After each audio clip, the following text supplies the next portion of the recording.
ஆனா உங்ககிட்ட ஒண்ணு கேட்கணும்னு நினைச்சிட்டு இருக்கேன் ரொம்ப நாளா. கண்டிப்பாக கேட்கலாமா? கேளுங்க தம்பி, கண்டிப்பாக. ஆம், கிறிஸ்தவங்க ஏன் புறக்கணிக்கப்படுறாங்கன்னு நீங்க நினைக்கிறீங்க? அதாவது கிறிஸ்தவங்களை தான் புறக்கணிக்கிறாங்களே தவிர கிறிஸ்துவ புறக்கணிக்க யாருமே இல்லை.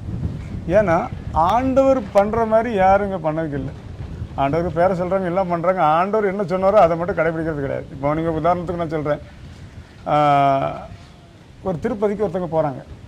போயிட்டு வரும்போது லட்டு வாங்கிட்டு வராங்க. லட்டு வாங்கிட்டு வந்து நம்ம மக்கள் நம்மகிட்ட கொடுப்பாங்க. நம்ம அதை சாப்பிட மாட்டோம். அது நாங்கள் அதை சாப்பிட மாட்டோம் அப்படின்னு சொன்னோன்னா அவங்க புரிஞ்சுக்கிறாங்க.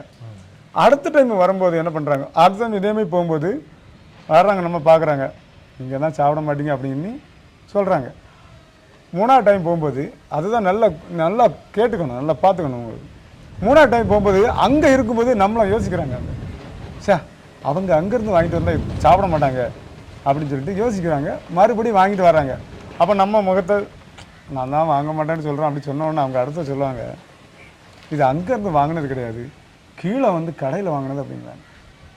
எப்படியாவது நமக்கு ஒரு நல்லது செய்யணும், நம்ம மேலே உள்ள பாசத்தை அவங்க காட்டுறாங்க. இதே நம்ம செய்ய மாட்டோம். இப்போ ஆண்டவரை பற்றி 2 நேரம் 3 நேரம் சொல்லுவோம். சொல்லி முடிஞ்சு என்ன பண்ணுவோம் தெரியுமா, அவங்க அதுக்கெல்லாம் தேர மாட்டாங்க, நம்ம சொன்னால் கேட்க மாட்டாங்கன்னு சொல்லுமே தவிர, அதாவது ஒரு மனிதனுக்கு மரணத்துக்கு பிறகு பரலோகம் இருக்குது அப்படிங்கிறத அவங்கள்ட்ட அவங்க புரிகிற அளவுக்கு சொல்கிற அளவுக்கு நம்ம நிறைய பேர் இல்லை.